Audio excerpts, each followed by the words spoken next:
I'm just saying I wouldn't put it past somebody like Diddy, who we know the track record from his allegedly having people shot, baby oil that had freaking in it, to all the crazy stuff that's going on. This is the least of my thing. If you have a beef with somebody, then poisoning. When Jamie Foxx stepped onto the stage in Atlanta last month for his Netflix special, the kind of silence fell that only comes when someone says what everyone else is afraid to.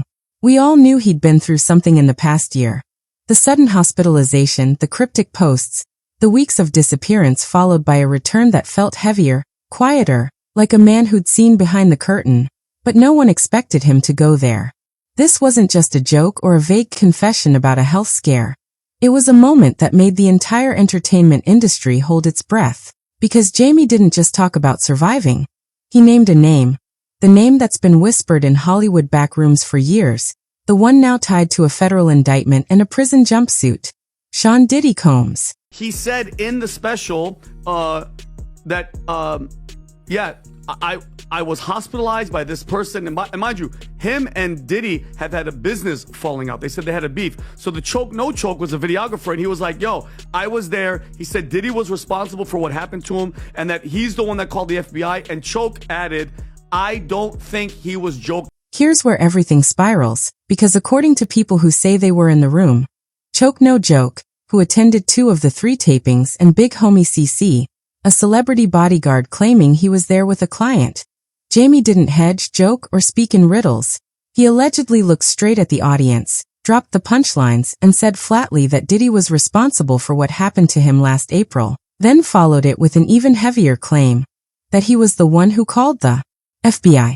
If that's true, and Jamie's team isn't confirming, Diddy's camp is reportedly livid, and Netflix is keeping its head down. This stops being gossip and turns into a survival story, one where a man says he endured something at the hands of one of the most powerful figures in music, and then helped put him in handcuffs. The timing only deepens the intrigue. Diddy's arrest, raids, an indictment in September after years of rumors, lawsuits, and the Cassie Ventura footage. Jamie's long, unexplained absence after a medical emergency last spring. Then his sudden, almost celebratory re-emergence at a Cowboys game, laughing beside Jerry Jones, followed by a Netflix stage where he allegedly claims not betrayal, not beef, but poisoning. An accusation so serious it reframes everything and suggests that if federal investigators moved based on his words, anyone who's ever orbited Diddy might have a reason to be nervous. It's trending on the internet, but I don't know how true it is. I don't know their relationship as far as other than he was cool enough to get on the tour bus, fill up the girls and go to the back room and chill with Diddy, then come out, fill up the girls and leave. That's all. But this is where the story shifts from shocking to genuinely unsettling, because according to people who say they were in the room, Jamie didn't stop at accusing Diddy. He allegedly started naming names, and not minor players, but celebrities whose reputations have so far stayed just far enough from the blast radius to remain intact. If his special truly does what insiders claim, it could force a reckoning over how many powerful figures knew what was happening at those parties, in those hotel rooms, at those so-called freak-offs, and chose silence for money, access, or protection. Usher is the most obvious example. His long history with Diddy is well documented, and during Diddy's trial, Don Richard testified under oath that Usher was present when Diddy allegedly assaulted Cassie Ventura so badly, she left a restaurant in tears. Yet according to her, no one intervened. Usher has never been charged and his team has stayed quiet. But if Jamie's special drags that moment back into the spotlight, it raises uncomfortable questions about accountability and complicity that PR can't easily erase. Then there's Britney Spears, whose name surfaced almost casually in testimony about her 21st birthday, when Cassie said Diddy brought her along like an accessory, an unsettling detail given Britney's own vulnerability at the time and the control already surrounding her life. Why was she there? What did she see? And why has no one ever asked her to speak on it? If Jamie's special starts connecting these dots, reframing Diddy's world as one that pulled people in and discarded them when convenient, it may force Hollywood to confront not just one man's alleged actions, but the silence of everyone who stood close enough to see and chose to look away. Coincidence? I don't think it's coincidence, and especially given the nature of the case. Yes. Because when you look at who is examining these various witnesses, especially female alleged victims, of which there will be 4. But the name that may land with the most force is Kid Cudi, because his story was never about bad timing. It was about surviving an alleged warning. The headlines are already part of the record. His car destroyed in his own driveway after he dated Cassie Ventura, the threats, and the chilling claim that Diddy's team broke into his home, locked his dog in a bathroom, and rifled through his Christmas presents like a message written in fear instead of words. Kid Cudi didn't just hint at this.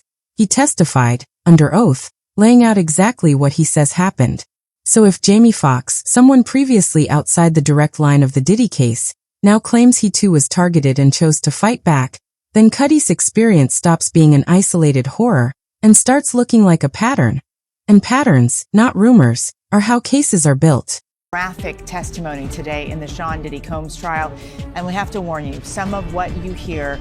And that's what has Hollywood buzzing from LA to New York, because Jamie isn't just another voice making noise.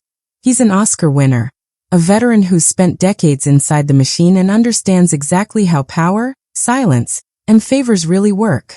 If someone like him is willing to put his reputation and career on the line to suggest that Diddy didn't just cross a line with him but with many others, it forces an uncomfortable question onto everyone who stayed quiet. The people who took the checks, the access, the invitations to the white parties, the after parties, the ultra-exclusive rooms where the usual rules allegedly didn't apply. And once you ask that question, it doesn't stop at the margins. It creeps toward the biggest names we've seen smiling beside Diddy for years. Jay-Z and Beyoncé, Leonardo DiCaprio, Kim Kardashian. Faces frozen in glossy photos that now feel less like memories and more like unanswered questions about who knew what and when. We've done 3 others where we've laid out the prosecution case. This time, we're talking specifically, what is Diddy's defense?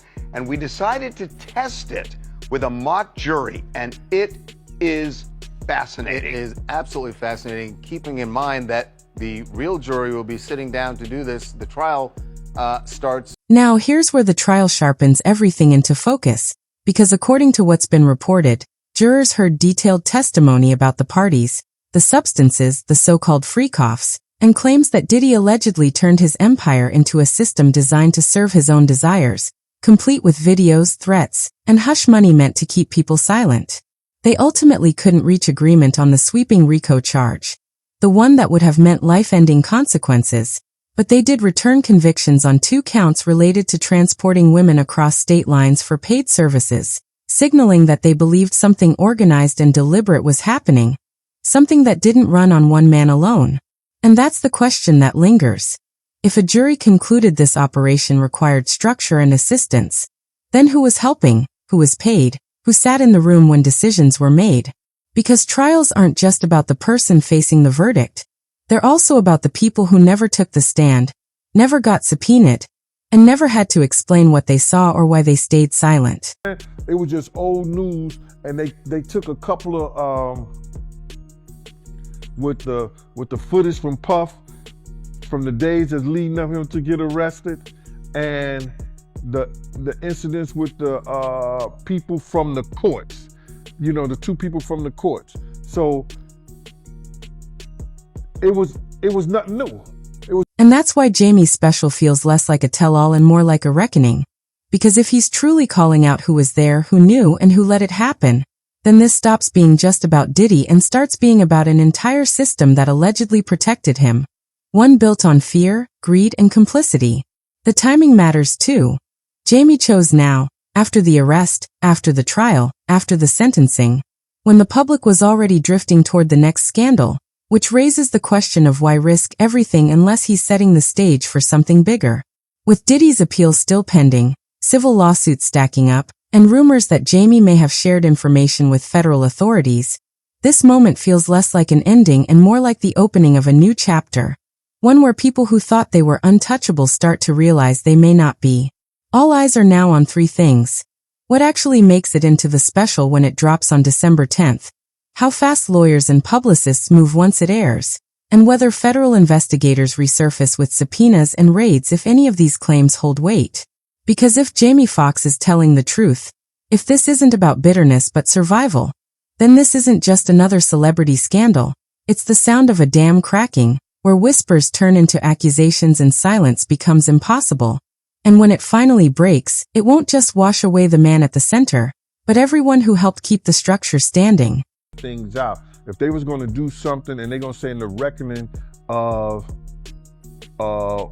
Sean Combs, the reckoning, or Diddy, the reckoning and stuff like that, it should have been a lot of people that we lost because of him. What if the real scandal isn't just what Diddy allegedly did, but what so many others may have seen and chose to ignore, because the stories have circulated for years? The parties, the whispers, the same famous names briefly surfacing in lawsuits or testimony before fading back into silence. Terrence Howard didn't cloak that idea in Hollywood euphemisms when he spoke publicly about the man card and the cost of crossing certain lines. Whether people agree with him or not, his point seemed aimed less at one individual and more at an industry where, by his account, you can witness disturbing things and still smile for cameras as if nothing happened. And that raises uncomfortable questions about the men who were present in those circles, but have never faced scrutiny. Names like Leonardo DiCaprio, mentioned in trial testimony only in passing through a text message, not as an accusation, yet connected to a world that included claims of coercion, drugs, and abuse described by others. Or figures like Mick Jagger, photographed alongside Diddy during that era, emblematic of how powerful celebrities moved freely through spaces where darker allegations now loom.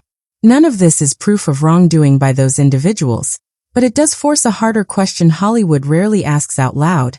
In an industry built on access and silence, how many people saw enough to wonder what was happening behind closed doors? And how many decided it was easier not to look? That was one floor above mine. So in terms of like the setting, it's a fairly decent chance that the room I'm describing is similar to where Diddy is. Yeah. And that's what makes the present moment so unsettling, because while Diddy sits behind bars, many of the people accused of orbiting or enabling his world continue to thrive. Usher headlining residencies, Leonardo DiCaprio reigning in Hollywood, Jay-Z and Beyoncé dominating headlines with new music rather than answering uncomfortable questions about why they were ever at those white parties at all. It can feel like an unspoken rule is still in effect. Be famous enough, lawyered up enough, and skilled enough at plausible deniability, and you don't just survive, you're applauded. While the women who spoke out remain locked in court battles, targeted online and sidelined professionally. That's why even a documentary like Sean Combs' The Reckoning, billed as a definitive exposé, doesn't feel like the end of the story, because the real issue may not be one man's alleged crimes but the larger machine that protected him. Publicists who buried stories, lawyers who made problems vanish, and celebrities who partied, benefited, and later claimed ignorance. And if Jamie Foxx's special truly calls out that ecosystem, if he looks at the camera and says, "You were there, you knew, and you let it happen," then this stops being a scandal and starts looking like an earthquake, one that threatens not just a single figure, but the foundation that kept him standing.